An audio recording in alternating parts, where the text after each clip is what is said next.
Perfect. With that, I'll turn things over to Colin Santulli. Thank you, Jill. Welcome, everyone. As Jill said, my name is Colin Santulli. I oversee our customer energy program team here at Community Power. I'm really happy to be here, formally kicking off solar battery savings. I've been working on this effort. Really, we as a team have been working on this effort for more than 2 years, ever since our board adopted the net billing tariff, and along with the rest of the state, transitioned from NEM to net billing tariff. You can go to the next slide, Jill. I'm joined today by two senior associates, Cody Harrison and Marlena Maurer, who really deserve a ton of the credit for getting us where we are today. A lot of work has gone in over the last 9 months to go from a pilot to program. I'll talk about that just a little bit. But big kudos to Marlena and Cody, who you will hear from in a few minutes. You met Jill, who oversees the agency's strategic communications and marketing, and of course is overseeing that for this program as well. Many of you probably remember Emily Fisher from the pilot last summer. She's not here today. She's enjoying a much-deserved break, but she'll be back with us again soon and managing the program, so you'll see her name and face again soon. Before I hand it off to Cody and Marlena, I did want to emphasize a couple things before we get into it. And primarily, I want to emphasize how much support that we've gotten for this program. And this really goes to our executive team, our CEO, CFO, CEO, across the board to our board of directors. And for those of you who are aware, we have a board of directors that's made up of elected officials from around the county. And additionally, the support that we've received from industry, the battery manufacturers, and then, of course, all of you, the regional contractor community. We have had really that support since the minute we brought this concept to the board back in October 2023, like I mentioned, when we, along with the rest of the state, transitioned from NEM to NBT. And that support has continued as we've kind of gone from concept to pilot and now looking to relaunch this as a program. So for those of you who are aware, we launched our pilot last summer. We were quickly fully subscribed by November. And since those last reservations were made in the last 9 months, we've been working hard to turn the success of that pilot into a long-term program that we're here today to talk about. If you're not aware, in June of this year, our board appropriated $19 million through our annual fiscal budgeting process, and that $19 million will fund, in the near term, will fund the start of the program. They also approved a 5-year investment plan that includes multi-year funding for the program to the tune of $55 million based on our estimates. Cody's going to talk more about what that kind of multi-year program looks like, multi-year funding rather, looks like in a second. But I wanted to highlight it because this level of commitment is really not frequently seen by utility programs and in general. And we were able to secure that level of commitment because of the value that this program brings to us as an agency, and then as a result brings to all of our customers. Of course, the program brings value to you all and to our shared customers as far as helping them get access to solar storage systems. But it's really important for us to note here the tremendous amount of value that 50% of battery capacity that the participants are committing to provide to us during peak hours in exchange for that upfront incentive. It provides us a ton of near-term value, and then our procurement team, as we're doing long-term planning for procurement, knowing that capacity is going to be there for that 5-year period, provides them a ton of value as well. And so because of that, like I said, we've had commitment and enthusiasm from our board, our executive team, to be able to be here today to relaunch the program. We are excited to relaunch. We're September 30th. We will be opening applications. We are opening up the contractor enrollment process today. You'll hear more information about that in a little bit. You do need to take some steps to enroll. Those of you who are in the pilot last year, there are still some steps that you need to take. This mandatory training is one of those requirements to be eligible for the program. So we are excited to see as many folks on the line as there are today. Lots of familiar names and faces from last pilot. If you are new to the program, there's going to be a lot of new information. As Jill said, we'll be sharing the deck. We'll be sharing this recording. We're going to be launching office hours here shortly. So there's lots of opportunities to review this material again and to ask questions. We're giving a lot. That's because we want to make sure we are putting everything out there for the contractor community, who's going to be really on the front lines for us for this program and the success that we're anticipating. So with that, I will pass it to Cody to kick us off with the agenda and the rest of the presentation.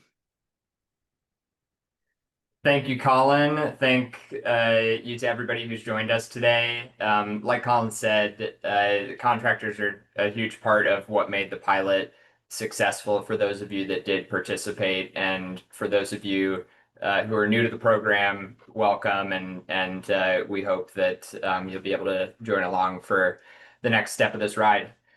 So today we're going to cover a few different things. We'll go over a quick overview of community power, overview of the program itself. We'll talk about the contractor portal and the updates we've made there, the application process, and then some resources that we're going to provide to all of you to help you as you engage with this program.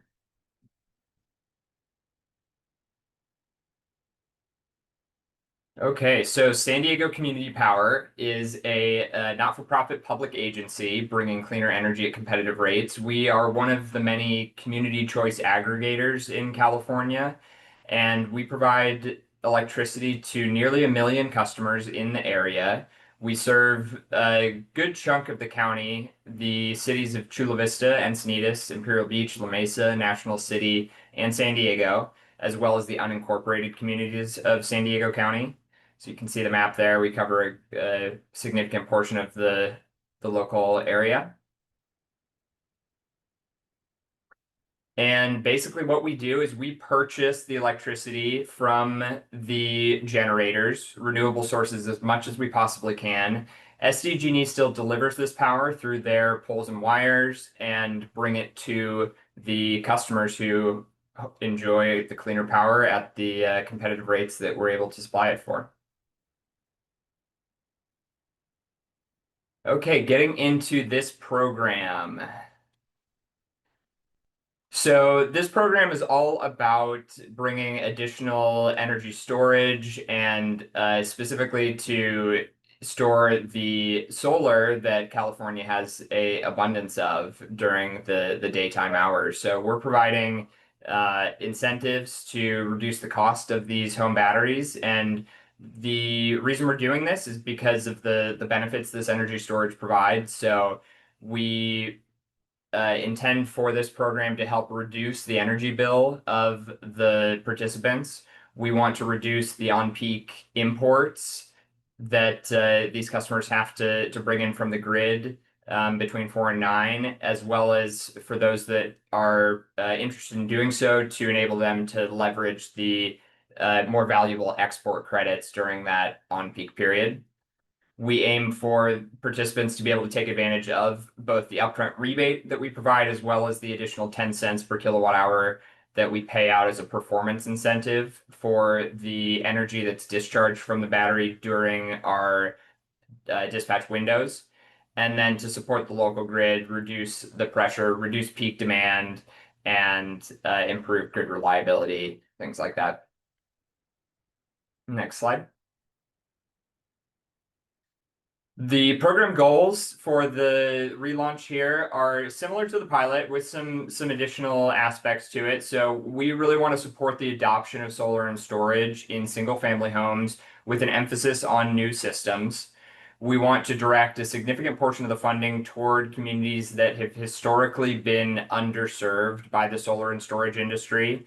And we break that 50% down into 40% going to communities of concern, and we'll get into that in a couple slides, how we define that term, and then 10% to care and FARA customers, And for those of you that aren't familiar with those programs, we'll talk a little bit about how those are defined as well.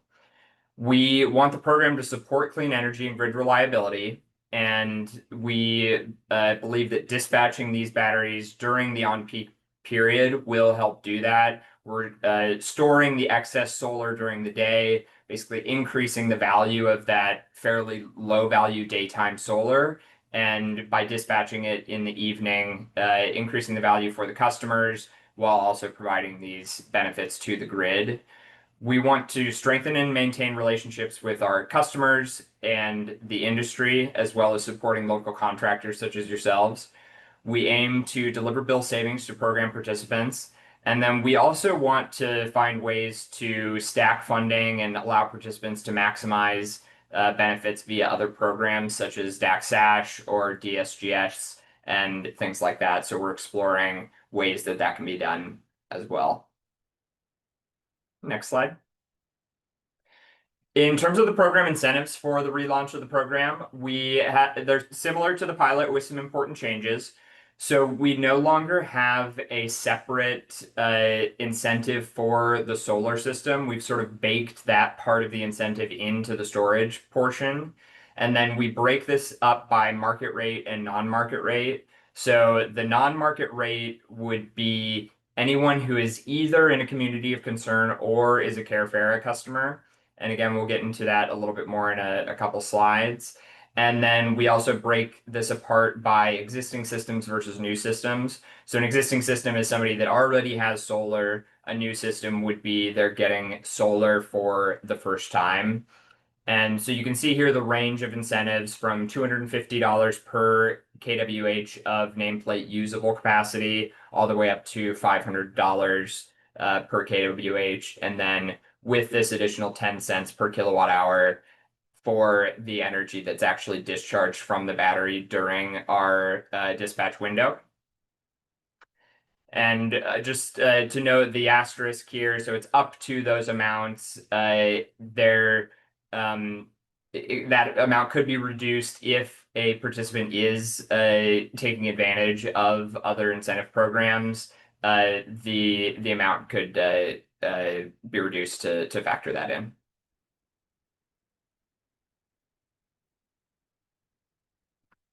So to give you just a couple examples so you can get a sense of what the incentives can sort of look like, we have a market rate customer and a non-market rate customer here, one with an existing system, one who's getting solar for the first time. And then we kept the battery install here the same with two Enphase 10C batteries to sort of make it apples to apples in that regard. So the market rate existing system would be getting $250 per kWh and receive an upfront rebate of $4,500. And then if that battery contributes what we would expect it to and is fully compliant, they would receive around another $235 in the performance incentive via the 10 cents per kWh adder. And for the non-market rate new system, they would receive up to $9,000 and the same $235 estimated for the performance incentive because it's the same size battery. And just to mention the max incentive that any participant can get still has that $10,000 cap. Okay, so for the pilot, we know that funding went quite quickly and the program sort of starting and stopping. I know that can be a challenge for you all as contractors. So for this relaunch of a full program, we're really shooting for a multi-year program with no pauses anywhere throughout the program until the full funding is expended. Although who knows, at that point maybe it's been such a success that it will continue. We'll see. And so, but we are creating some steps in the program where we're going to assess the incentive levels at each of these steps and look at market conditions, look at how quickly the program is being sort of subscribed to, and potentially reduce the incentives at these steps depending on how things are going.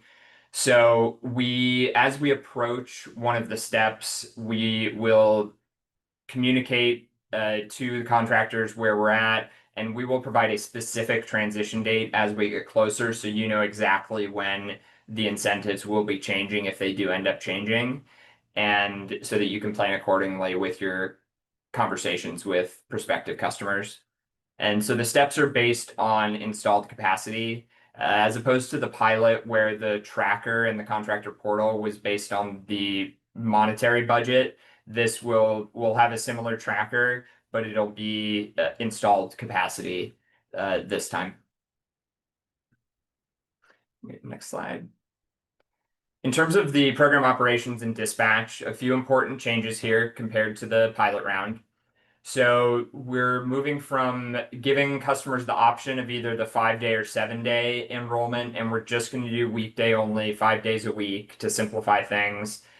All the dispatches will align with the on-peak period between 4 p.m. and 9 p.m. Although over the course of the program, the next few years, we want to be able to utilize this virtual power plant resource for the maximum benefit of participants, the grid, and so the event duration may shift from between 1 to 5 hours. Again, that'll always be during the on-peak period, and we'll work to communicate this in advance so that everybody knows what the dispatch is going to be.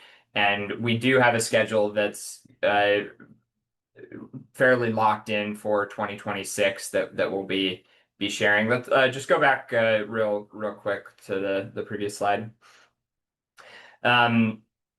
So another important change here is the battery enrollment. In the pilot, we gave customers the option to enroll a larger chunk than the minimum 50%. This time, at least for program launch, we're going to lock everybody in at 50% just to simplify things. We do know that, especially as we look at a longer event durations, for instance, if we had a 5-hour event that takes place for the entirety of the on-peak period, the customer only being able to discharge 50% could be a real drawback. And so we are looking at ways that without creating huge administrative burden, that we can allow for people to discharge more than that 50% during the window. And it's just a matter of sort of working with the battery manufacturers to make this possible in a way that doesn't just create total chaos in managing the program. And then unenrollment will be handled the same way, where we'll have the same sort of prorated clawback schedule if a participant unenrolls within the first 5 years. And then a quick note on active events. We are pending acceptance into the DSGS program, and we do want to create the opportunity for participants to be able to take full advantage of sort of monetizing their batteries through programs like that. And so on the participant enrollment form, there will be a checkbox where participants can elect to basically opt in to be notified about these sorts of programs as they become available, should they want to participate in them. Okay, next slide. So this is the preliminary 2026 schedule. So for 2026, the dispatch windows will likely remain during the 4-hour periods that you see here, mostly 4 to 8, 5 to 9 for certain months.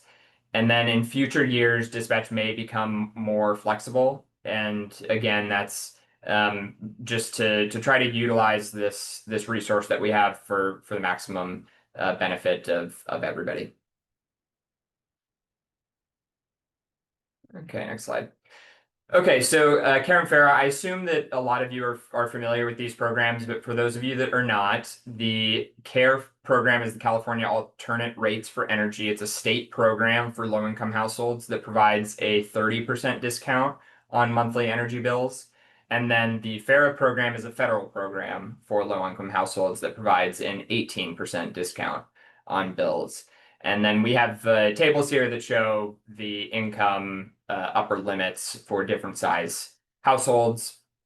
And suspect most customers will know if they're on one of these programs, but potentially some are not aware. But this is one of those factors that goes into somebody being considered a non-market rate customer for this program. So if they're on either of these programs, that would qualify them as a non-market rate customer. Next slide. And then the other factor that we consider in somebody being non-market rate is if they live in what we call a community of concern. And so this is somebody that meets any one of these three sort of subcategories. If they have scored within the top 25% of the Cal Enviro Screen 4.0 disadvantaged communities, if they are a low-income community under the California Climate Investments priority populations, or if they live in an area that has been defined by our member agencies as being a community of concern within their climate equity index report. If they meet any of those, they are in a community of concern and would also be considered non-market rate. And so we have an easy tool on the in the contractor portal where you just put in an address and it spits out, yes or no, are they in a community of concern, to make it really easy for y'all. For customer eligibility, this is the same as it was in the pilot. Must be an active community power residential customer. If a customer has opted out of community power service, they do need to return to community power in order to be eligible for this program. Of course, the system equipment must be interconnected and permitted by the relevant agencies and jurisdictions. The battery must be fully charged by on-site solar. We do not allow grid charging technically as part of this program because the batteries need to be able to export. And the battery can't be simultaneously participating or enrolling in any other active demand response programs currently, like ELRP or DSGS. And existing battery systems are not currently eligible for the program. We do hope in the future to have a BYO program where customers that already have batteries could participate and receive some sort of incentive, but that's something we're looking into in the future. For this program, existing battery systems will not be eligible. Next slide. Okay, contractor eligibility. This is also basically the same as it was for the pilot. The program's open to all qualified contractors, and then this training is designed for both, contractors that were approved in the pilot or those that are interested in joining. The contractors must have a valid California contractor's license in good standing and will accept either C10 or C46 licenses. Must be certified to install the battery products that you intend to offer. Have a business address within San Diego County that's a true local office, not a UPS address or PO box, things like that.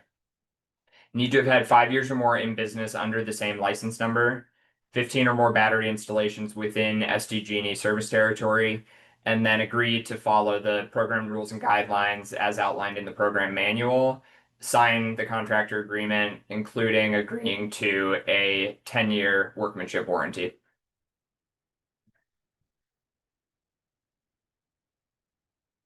So the contractor application process and approval, we've got a QR code here that we'll also show at the end, but feel free to scan it now if you'd like.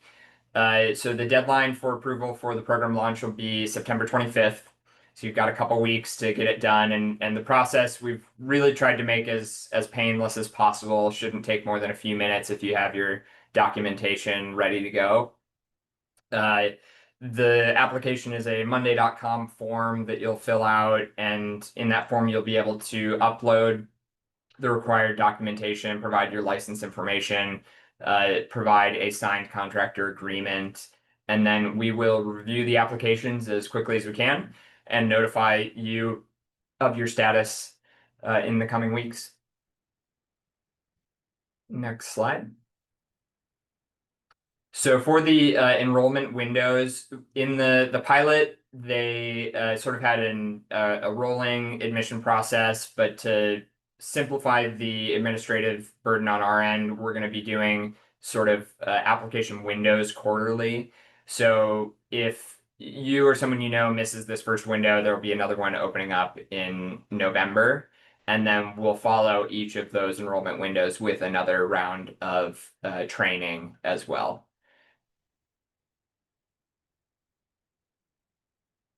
Go ahead, next slide. We are instituting a contractor cap for the relaunch of the program, like we did for the pilot, based on installed capacity. And we recommend that contractors track their progress toward this cap with one big exception here. So after reaching the 25% cap, contractors may continue submitting Carefare applications, as we really want to get as many of those customers enrolled in this program as we can. So we'll be welcome to continue selling to anybody that's Carefare after hitting that cap. For program compliance and quality assurance, we learned a lot during the pilot, various incidents that happened, and we're going to really take these sorts of things seriously for the relaunch of the program. We heard about things like participants not being told that their battery would be dispatched by us, which is a pretty important component to share with them. And so we'll also maintain the right to do third-party inspections of systems. We'll be tracking customer complaints, and we will, of course, give contractors the opportunity to give their side of the story for any complaints that we are considering taking action on. And the corrective actions can include written warnings, probationary status, and then ultimately program removal if necessary. And then we're also implementing a inactivity policy if there have been 6 months where a new project has not been created in the portal. Contractors will be removed from the program at that point, and they'll be able to reapply and be re-added. For any existing projects that they already have, they of course will be able to complete those, but they won't be able to add any new projects until they've reapplied if they went 6 months without adding a new project to the portal. For battery product eligibility and approval, we've got a big change for this relaunch of the program as we're moving from the battery manufacturers controlling and scheduling the batteries themselves to integrating all of the batteries into a DERMS platform that we've selected. It's called Virtual Peaker. And so DERMS, for those that aren't familiar, is a distributed energy resource management system. And so this allows us to aggregate all the batteries together and dispatch them in a much more unified way, and should really simplify things as well as improve the reliability of the dispatch, improve our ability to get the performance data, and just make things a lot more streamlined in a number of different ways, as well as hopefully over time give us additional sort of capabilities in how we can control these batteries. And we think it'll enhance the customer experience and reduce customer confusion and things like that. So we're really looking forward to starting to control these batteries through the DERMS platform. This does create a bit of a bottleneck for the battery manufacturers, as they do have to integrate with this platform. And so we are working closely with them, and they're continuously bringing on new batteries into their system. And so as we approve battery products, they'll be listed on the website and shared with you all. So the list of approved batteries may be somewhat limited at program launch, but you can look forward to new ones being continuously added over the course of the program. For third-party owned systems, I want to start this off saying we're not currently aware of any major TPO providers that would meet the criteria that we've put in place for third-party owned systems, but we understand the market is continuously changing, and we're already having conversations with some of these major TPO providers and seeing how we could work with them. Because basically how we're handling this is that in order for a TPO system to participate in the program, the TPO provider would need to grant written authorization to the program participant that they can utilize their battery as part of this program. Our experience with these providers is that oftentimes they are monetizing the batteries themselves and are enrolling those batteries in other demand response programs. And so they would need to sort of cede that right to the participant. And so we've created an appendix in the program participation form. And or as part of that process. And so the TPO provider would sign that and provide it to you and the customer. And so we do have an avenue for TPO participation, but again, we don't currently know of any major TPO providers that would be able to meet this, but we hope, we know the industry is likely moving heavily in this direction with the removal of the investment tax credit at the end of this year. And so we definitely wanted to create an avenue for TPO systems to participate in the program. Next slide. So here's that acknowledgement for TPO systems. So basically, contractors selling a TPO system must have the TPO sign this acknowledgement form and give a copy to the customer. And then you would submit the signed form as an addendum to your contract with the customer when you create your project and submit it into the portal. Okay, I'm going to pass it off to my colleague Marlena to cover the contractor portal, all the updates we've made there. She's been very hard at work on this, really adding a lot of automations and improvements that we think are going to make all of your lives a lot easier as you participate in this program and go out and sell projects. Take it away, Marlena. All right, thanks, Cody. Now that y'all got a good overview of the what, let's get into the how and really dive deep into the application portal and how to submit applications. One thing I want to note just before we get into this, for those of you who have participated in the pilot, a lot of this should feel very similar but improved. For those of you that are new to the program and see this for the first time, it can seem like a lot. So just bear with us. You can ask any questions at the end of this presentation, and we're also happy to host any additional trainings on the contractor portal itself so that you feel like you're well equipped to start the process.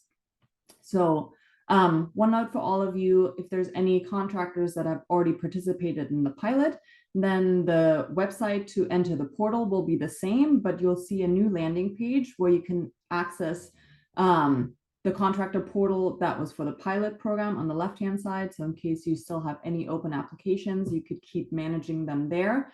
And then on the right-hand side, this is where you can access the new portal and really spend most of your time for this program. Next slide.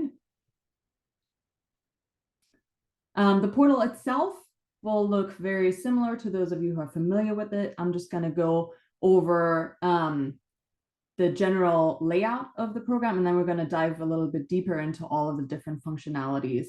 So most importantly, you'll have a map function in the portal where you can check for the customer type and special eligibilities. There is a file section where you can locate any templates that you may need. The project section, this is where you'll spend most of your time managing and submitting new projects. The budget section, which really this time around is more of a capacity tracker. There is a system sizing tool now. This is a new feature where we're trying to get away from the manual system sizing tool as much as we can. So for most of you with customers that have been with Community Power for more than 6 months, you'll be able to complete an automated system sizing tool check, which will hopefully provide a lot of value and ease for all of you.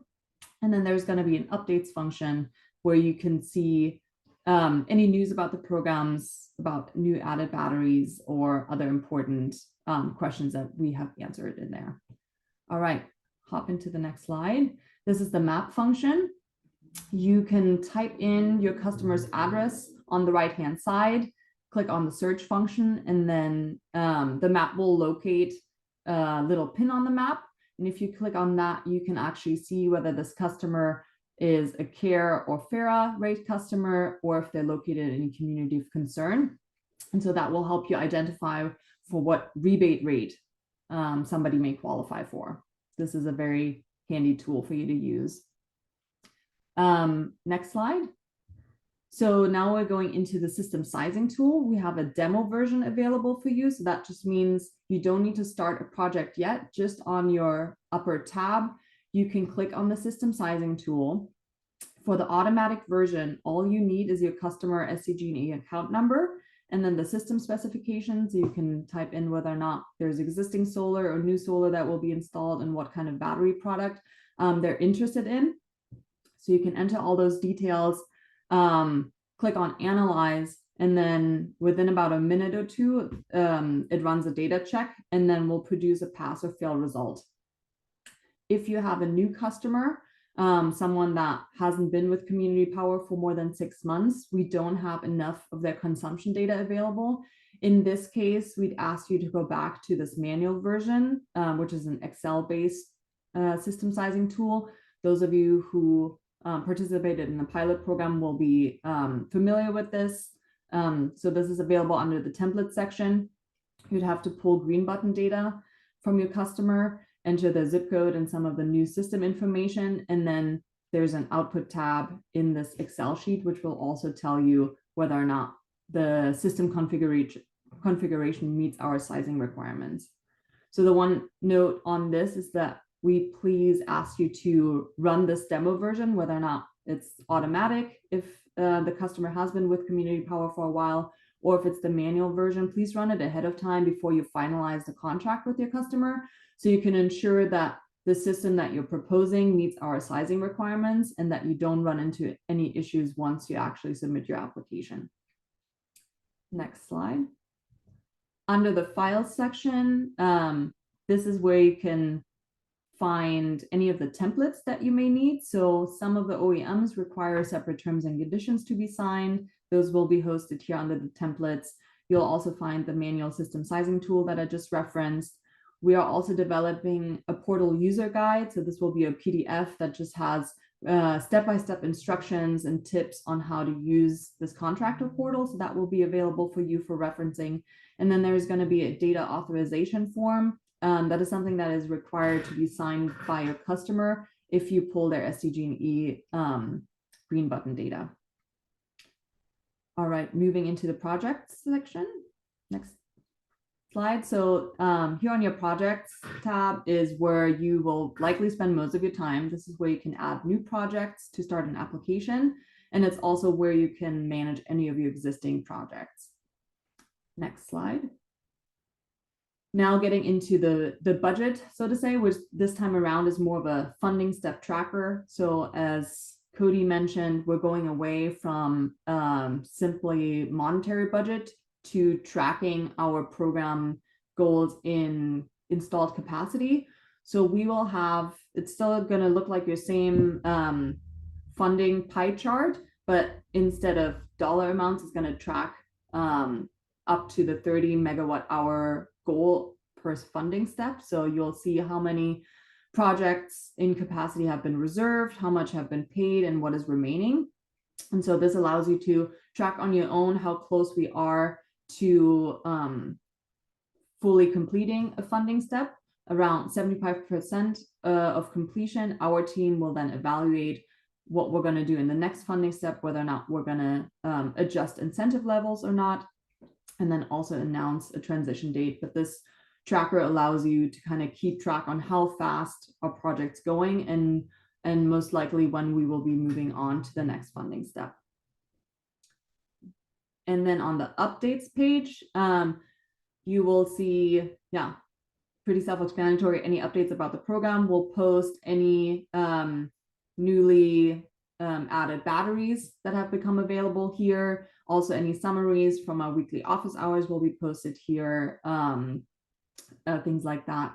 And then one exciting feature that we're currently working on in the portal is there's actually going to be a pop-up button for updates. So your contractor portal will know if there was a new update submitted since the last time you logged in. And if you've not read that yet, there's going to be a little red pop-up that kind of directs you to a new update so you don't miss it. All right, now let's head into the application process. Next slide. So we have a two-step application process, just like we had in the pilot. There is the application package process, and then later on, after you completed and installed the project, you're going to have to submit a few more documents to finalize the process. But now let's talk about the application process per se. First, you have to enter your project info. You'll complete the system sizing tool. You upload the following required documents. It's a contract, including that acknowledgement form for TPO systems, signed OEM terms and conditions if it's required, and then a data authorization if you had to use SDG&E green button data for the manual system sizing tool. And then you'll also send a participant enrollment form for signature to your customer. So now let's look at that, how that looks like step by step. The portal is designed that way that it really walks you through the process. So it really should be very seamless and easy to follow along. On the first step, all you need is to enter the SDG&E account number and the zip code, and then the portal will automatically populate the customer information for you. One thing that is important to note here is that the system uses the account name to reference for validity. So you should make sure that the account holder is also the same person that fills out the contract, or at least is a co-signer on the contract, so that we can cross-reference that. All right, next step. On step 2, this is really where most of the information that is relevant to your project will be entered. You want to enter some participant information, so their phone number. The portal will cross-reference based on our community power data, whether or not this customer is located in a community of concern or is a care or FARA participant. So up at the top, it will populate in green whether or not one of those statuses will have been met, and then the rebate amount will be adjusted accordingly. So this is just something that you can verify on your end. The address will be pre-populated, but again, you can verify the address and make sure that's the same one where you'll be installing the system. You can then enter whether or not there's an existing solar system or a new solar system, enter all of the specifications, and then you'll also enter information about the system you're installing. There's going to be a drop-down menu where you can select from approved manufacturers and approved battery products. It will then auto-populate the usable capacity. And then lastly, we'll also enter if any external incentives have been leveraged, and the total project cost is also something that you can enter. Next slide. The portal will then automatically calculate the upfront incentive amount for the customer, and this is based on the customer type, so whether or not it's a market rate customer or a non-market rate customer, and whether or not there's an existing system already, or you're installing brand new solar and batteries. And then it obviously takes into consideration the battery specifications. And then in case there are any external rebates applied, that is the only time where the system will reference external rebates and the total project cost. And that is just to make sure that, for example, if a customer was able to receive $15,000 in SGIP rebates, they would have theoretically qualified for another $10,000 of solar battery saving rebates. But if their total project cost was only $20,000, then our system would actually reduce the rebate by $5,000 to make sure that this customer doesn't actually get more in incentive dollars than what they spend on the total project. Next step. On the 4th step is where you enter the payee information. So this is something that you will discuss with your customer on whether or not the customer will be receiving the upfront rebate check from us, or whether you as a contractor provide a discount on the system installation, and then you will be receiving the rebate from us. If you select customer as the payee, again, the address will be pre-populated. You just want to double check that this is the correct mailing address, or if the customer would like the check to be mailed to a different address, you can overwrite that information. And if you select contractor, there's going to be no information populated, and you'll just have to fill that in. And then we get to the last step, step 5. This is your review screen. So this is just where you can double check that all the information you've entered in steps 1 through 4 is correct, and that it matches with the customer information and the project you want to install. So please take your time and carefully review this. If you find an error, just click on the previous slide and update. And then if everything looks correct, you click on create a project, and all this information will have been saved. So then we go to the next step. this is now where you click your system sizing tool. And for those of you who have customers that have been with Community Power for more than 6 months, the system sizing tool is all automated and should be a really quick step, especially because you all listen to me and you have done the demo version already, so you know that your system is going to meet our requirements. So at this point, you just click the system sizing tool. All of the information will already be pre-populated from the information you just filled in. So you just wait about a minute or two, and then you get your system sizing result. In the case that you didn't listen to me and you actually get this project size that is insufficient, you can then go back to the previous step and you can adjust your project information, and you can add more solar or remove one of the batteries, and then run the system sizing tool again to see if that configuration passes. In the case that there's not one step back, thank you, Jill. In the case that there's insufficient consumption data available, so that means that we just don't have enough data to run this automatic system sizing tool, there will be an error message that is displayed, and at that point you would be prompted to upload the manual version of the Excel-based tool, and that will be then saved to the project record.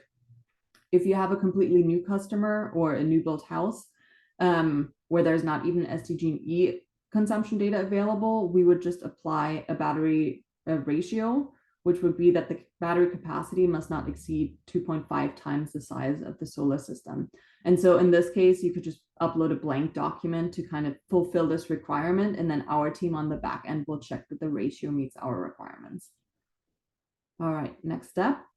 Now we get to the document upload. For all projects, we require a contract to be uploaded.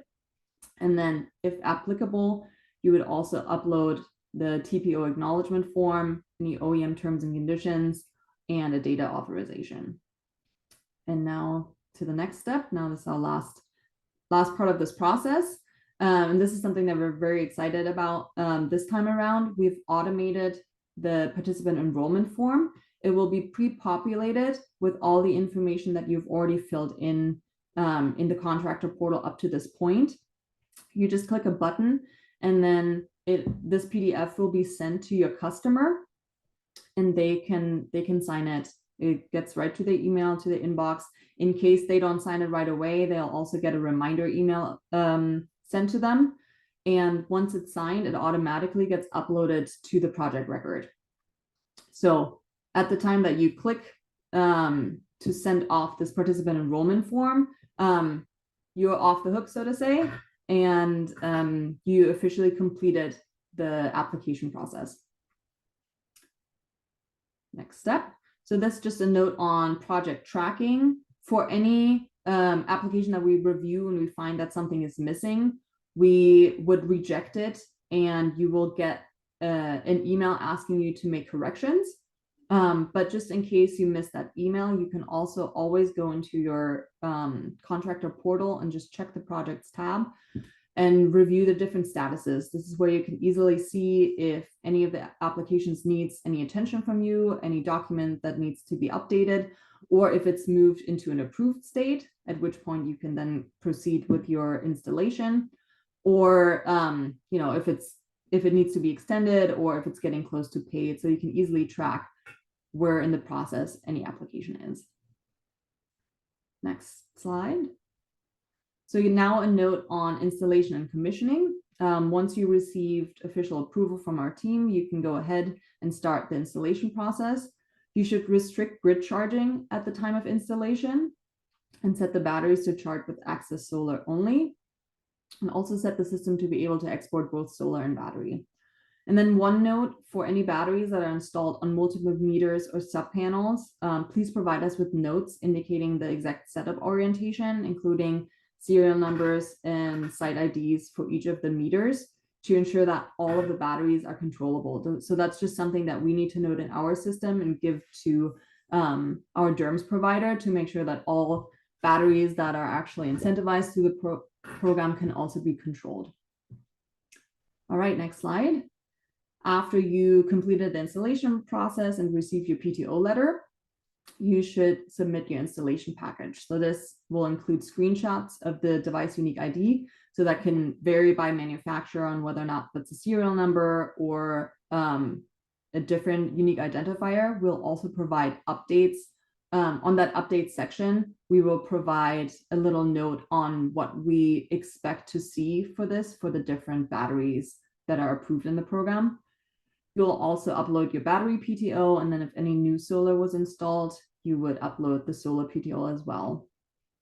In general, we have a 6 months timeline or an expectation that within 6 months of approval, you would submit the installation package.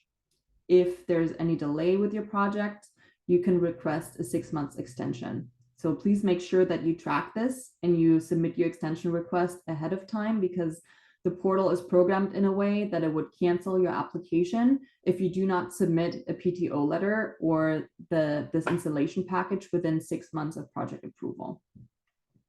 All right, next slide. Now we're almost through with today's webinar. I just want to review a couple of resources with you. So now just to go over what the typical project timeline looks like. It starts with you as a contractor submitting your application package. Within 2 weeks, our team will review this application package, and assuming that there's no issues, we would then approve it.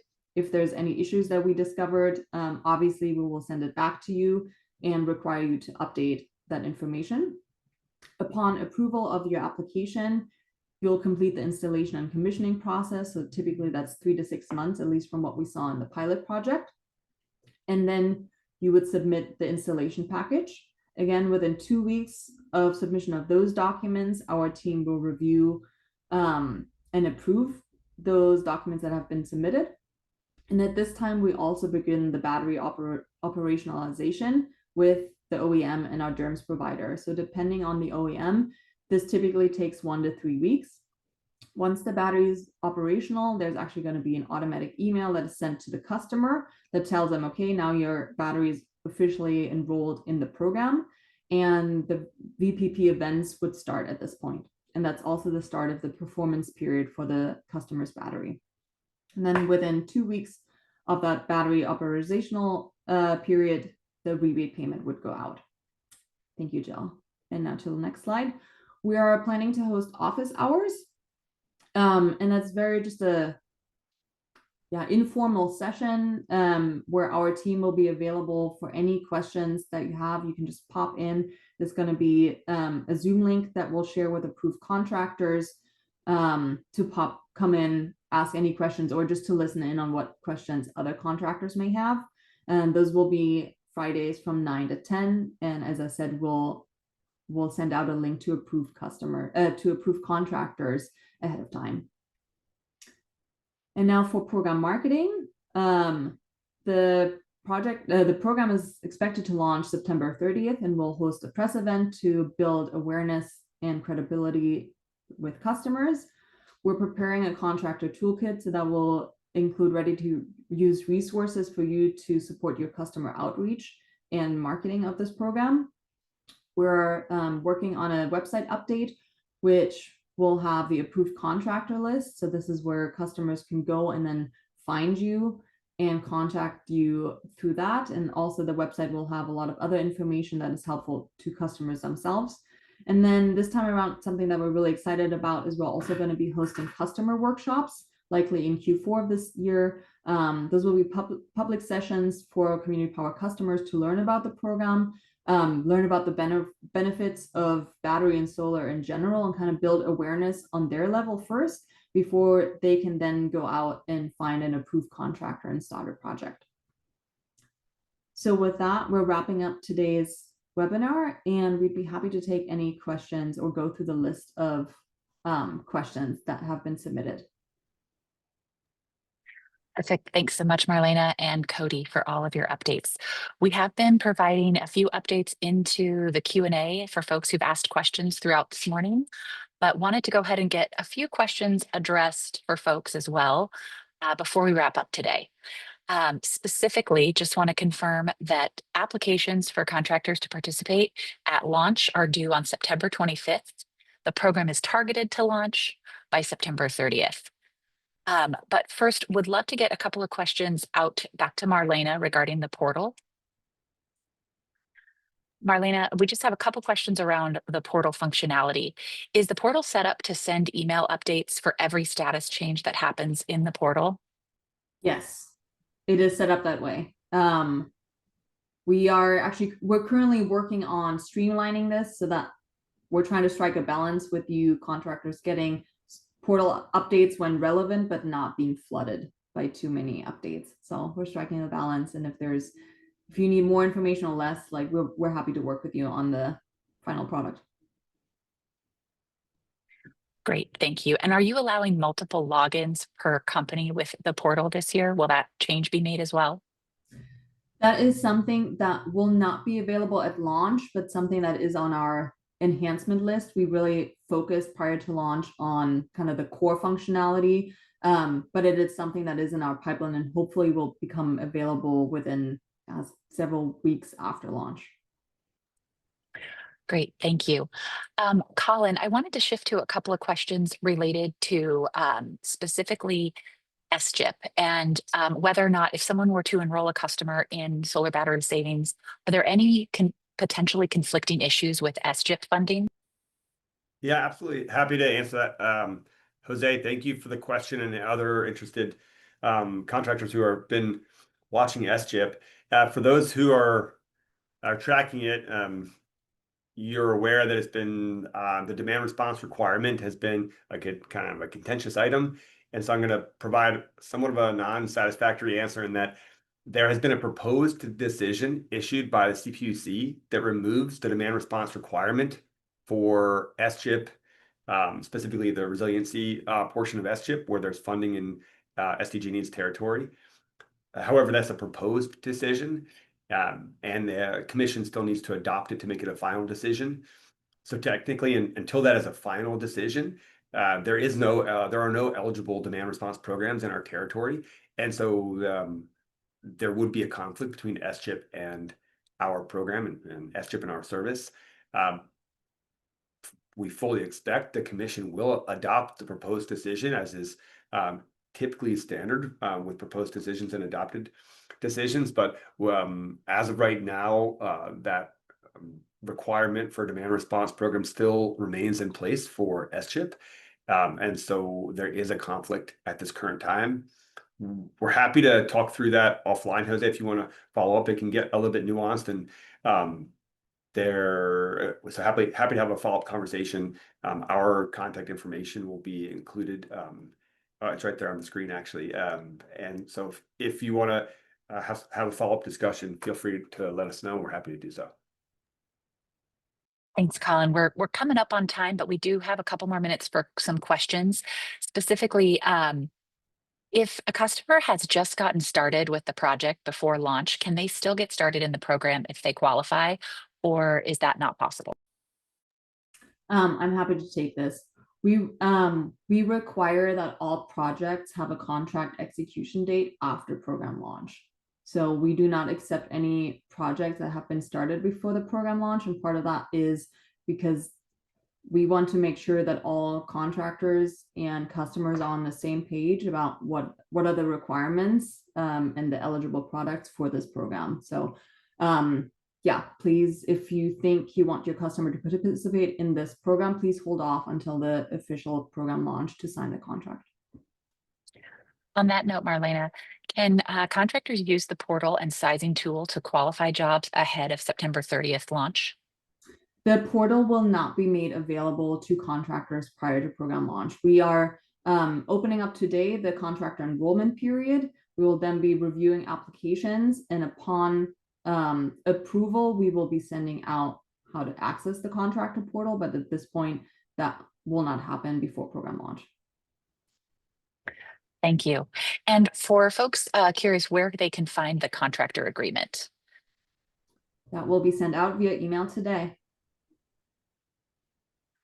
Perfect. Yes. As Marlena mentioned, we'll be following up with all attendees, both on this webinar and in our listserv, with all the details around the contractor application phases that have opened today, along with reminders and resources from today's presentation. I see all of our questions so far in the queue have been addressed. So with that, I will close things out for the morning. And as mentioned, we will be in touch The customer service email below is one way to reach out to Community Power, but most of you all know how to reach out to this team at solarbatterysavings@sdcommunitypower.org. Again, stay tuned for updates from us today and over the next several weeks. Thank you so much for joining us today.